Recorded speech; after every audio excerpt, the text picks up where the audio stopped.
আসসালামু আলাইকুম everyone, welcome back to my channel Mukti's cooking world. আজকে আমি আপনাদেরকে তৈরি করে দেখাবো ড্রাই চিলি চিকেন, যেটা কিনা আপনারা চাইলে যে কোনো দাওয়াতের স্টার্টার হিসেবেও রাখতে পারবেন, আবার চাইলে পোলাও অথবা ফ্রাইড রাইসের সাথেও পরিবেশন করতে পারবেন। আশা করছি রেসিপিটা ভালো লাগবে, তো চলুন দেখে নেওয়া যাক কিভাবে তৈরি করতে হয়। আজকের রেসিপির জন্য এখানে প্রথমেই আমি নিয়ে নিয়েছি 250 গ্রাম পরিমাণ চিকেন। আর চিকেনগুলোকে আমি এরকম টুকরো করে কেটে নিয়েছি। আপনারা চাইলে টুকরোটা আর একটু বড় করেও কেটে নিতে পারবেন, সেক্ষেত্রে কোনো সমস্যা নেই। তো আমি এখানে মুরগির সলিড বুকের মাংস নিয়ে টুকরো করে কেটে নিয়েছি। এবার এর মধ্যে আমি দিয়ে দিচ্ছি 1 টেবিল চামচ পরিমাণ আদা রসুন বাটা, দিয়ে দিচ্ছি 1 টেবিল চামচ পরিমাণ সয়া সস, দিচ্ছি 1 টেবিল চামচ পরিমাণ লাল মরিচের গুঁড়া, এবার দিয়ে দিচ্ছি স্বাদমতো কিছুটা লবণ। এখন সবকিছু হাত দিয়ে খুব ভালোভাবে মেখে নিতে হবে। চিকেনের সাথে মশলাগুলো মেখে নেওয়ার পরে আপনারা চাইলে ম্যারিনেট করেও রাখতে পারবেন, তবে আমি আর আজকে ম্যারিনেট করছি না।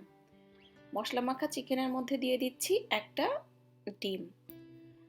একটা কাঁচা ডিম দিয়ে নেওয়ার পরে এবার চিকেনের সাথে ডিমটাকে খুব ভালোভাবে মিশিয়ে নিতে হবে। ডিমটা চিকেনের সঙ্গে মিশিয়ে নেওয়ার পরে এবার এর মধ্যে আমি দিয়ে দিচ্ছি 3 টেবিল চামচ পরিমাণ কর্নফ্লাওয়ার। এবার কর্নফ্লাওয়ার দিয়ে খুব ভালোভাবে মেখে নিতে হবে।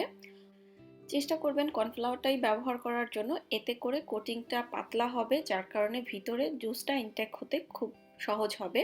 তবে একেবারেই যদি কর্নফ্লাওয়ার হাতের কাছে না থাকে সেক্ষেত্রে ময়দা ব্যবহার করা যাবে। সব কিছু ভালোভাবে মেখে নেওয়ার পরে এবার চিকেনের এই টুকরোগুলো আমি ভেজে নেব।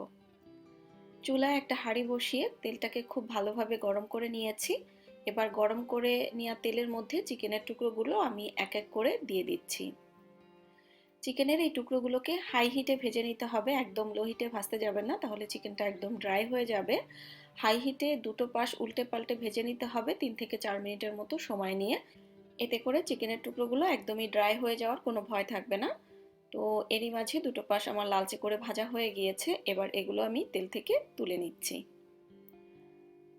চিকেনের টুকরোগুলো তেল থেকে তুলে নেওয়ার পরে একটা সাইডে আধা ঘন্টার জন্য আমি ঠান্ডা হতে দিব। এগুলোকে আমি আবারও ফ্রাই করব, মানে চিকেনের এই টুকরোগুলোকে ডাবল ফ্রাই করা হবে এই রেসিপির জন্য। এতে করে এটা অনেক বেশি ক্রিস্পি হবে। তো একটা সাইডে রেখে দিচ্ছি ঠান্ডা হওয়ার জন্য। এখানে একটা বাটিতে আমি নিয়ে নিচ্ছি প্রথমেই 3 টেবিল চামচ পরিমাণ টমেটো সস। এবার নিয়ে নিচ্ছি 1 টেবিল চামচ পরিমাণ সয়া সস।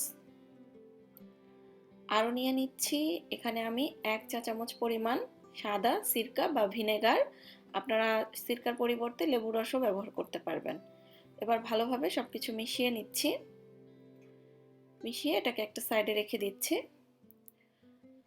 আধা ঘন্টা পরে চুলায় আমি আবারও হাঁড়ি বসিয়ে তেলটাকে হাই হিটে খুব ভালোভাবে গরম করে নিয়েছি।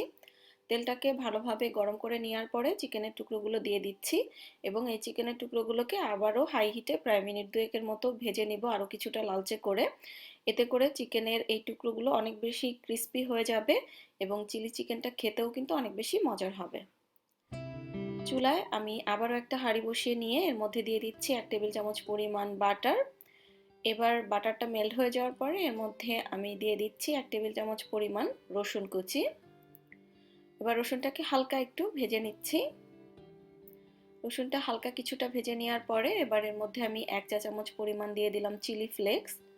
চিলি ফ্লেক্স আর রসুনটাকে হালকা কিছুটা ভেজে নেওয়ার পরে এবার এর মধ্যে আমি দিয়ে দিচ্ছি বেশ কয়েক ফালি সবুজ ক্যাপসিকাম, আপনার অন্য কালারের ক্যাপসিকাম দিলেও হবে।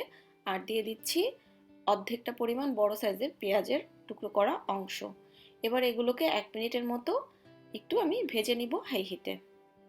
মিনিট খানিক হাই হিটে ভেজে নেওয়ার পরে এর মধ্যে আমি ডাবল ফ্রাই করা চিকেনের টুকরোগুলো দিয়ে দিলাম। চিকেনের টুকরোগুলো দিয়ে নেওয়ার পরে সবকিছু একটু মিশিয়ে নিচ্ছি। এবার এর মধ্যে আমি দিয়ে দিচ্ছি শুধুমাত্র ক্যাপসিকাম আর পেঁয়াজের জন্য সামান্য একটু লবণ, দিচ্ছি 1 চা চামচ পরিমাণ সাদা গোলমরিচের গুঁড়া এবং 1 চিমটি পরিমাণ চিনি। চিনিটা অপশনাল, কেউ দিতে না চাইলে না দিলেও হবে। কয়েক ফালি কাঁচামরিচ দিয়ে দিলাম। আর দিয়ে দিচ্ছি আমি যে সসটা সবকিছু মিলিয়ে রেডি করে রেখেছিলাম সেই সসটা। এখন হাই হিটে সবকিছু ভালোভাবে মিশিয়ে নিলেই কিন্তু আমার চিলি চিকেনটা একদম রেডি হয়ে যাবে। তো এটা যেহেতু ড্রাই চিলি চিকেন, এটার সাথে এক্সট্রা কোনো জুস থাকবে না, এরকম সব কিছু মিশিয়ে নিলেই কিন্তু একদম রেডি হয়ে গিয়েছে।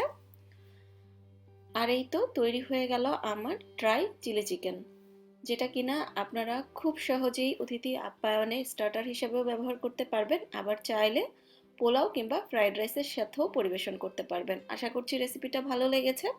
আজকের মতো তাহলে এখানেই বিদায় নিচ্ছি। আল্লাহ হাফেজ।